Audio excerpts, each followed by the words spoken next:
More questions? Bilang coach. Coach, may mga nagsasabi kasi na yung past 3 championships nyo, sabi, asa sa import, asa kay RHJ. So, will winning the Philippine Cup be a validation that you can also win without a mentor?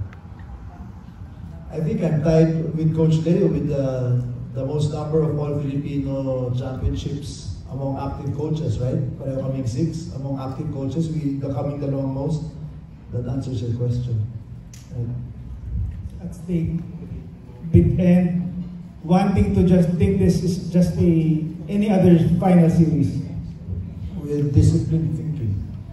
Just preparing yourself mentally to make sure that you are not allowing your mind to wander. And like I said, that's completely within my control. That doesn't have to do with anything, any outside influence. That's completely within my control. So I just constantly reinforce the things that I do. And then I remind the players as well. We have a saying always, shorten your sight, shorten your vision. Just shorten your vision to what's in front right now.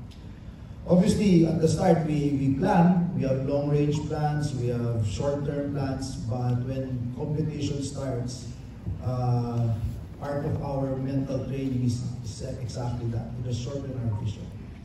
So if I expect that from the players, I have to lead by example first. Right? Just making sure that I have disciplined my mind to just focus on what's directed.